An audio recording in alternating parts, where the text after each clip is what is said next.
Opto Info, back with another weekly video. Check it out. Today we got a 57-year-old guy that walks into the clinic complaining of redness and photophobia in both eyes. What's the diagnosis? It's probably those white things. What is that though? Those are durysta implants that are causing corneal edema right there, and obviously the conj injection.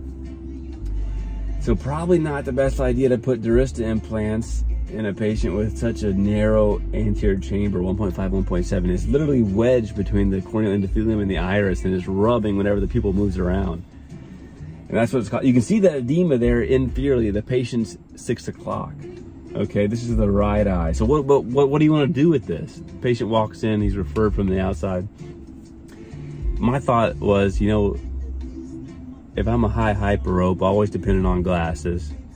And now I got these durysta implants wedged between, you know, my iris and the film. I say let's just do a clear lens exchange, get me out of the glasses, relatively speaking. He had some irregular corneal edema here, so irregular astigmatism, so I couldn't, you know, I didn't get all of his astigmatism in his right eye. The right eye was worse than the left. I did put a toric in the left, and he had a little bit better result there, but let's get him less dependent on the spectacles. Let's restore normal anatomy to the eye, and let's solve this problem. Let's get this foreign body out of the eye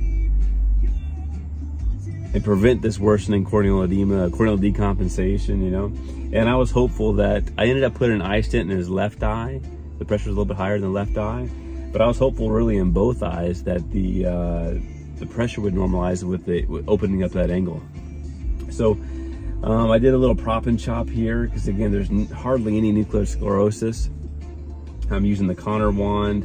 At this point, I was using the Kim double chopper, but this is not my typical routine cataract extraction. So I felt more comfortable with the Connor still. So I was just going in with that because the nucleus disassembly was pretty easy in this case. The nucleus came right out with the hydrodelineation and then pulled out the epinucleus.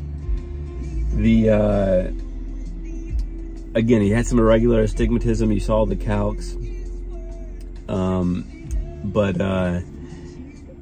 What I ended up putting in the right eye was a 31.5 single piece monofocal J&J lens here. Had decent overlap with the rexus. Sometimes I'll make the rexi a little large. The little rexus markers help me with that. And you start to see the durysta come into view here as the OVD starts to finally wash out, and it's stuck to my. So like, here, I'll take it out. I wanted to play with it. You know, those durysta implants, when you put them in, they're skinny. When you first implant them, they're skinny, but they swell up over the next couple of months, and so that's why it got stuck. Initially, it was a good fit. It would sit down there in the angle, and you wouldn't even see it.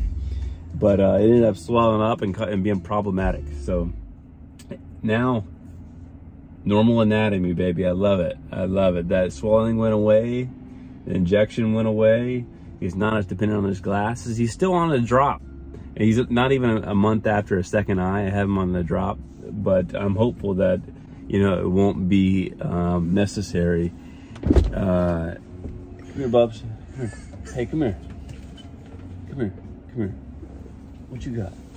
You getting ready for soccer practice? No. Say hi. Say hi. Say hi to everybody. Hi, everybody. There's about 3 people that watch my videos. They watch eye surgery, see the eye surgery. And you can just say hi to them. Hi, hi, hi, and hi. Say, see you next time. Peace. See you last time. Peace. There you gotta show the peace. Peace. Peace. Do it. Do it.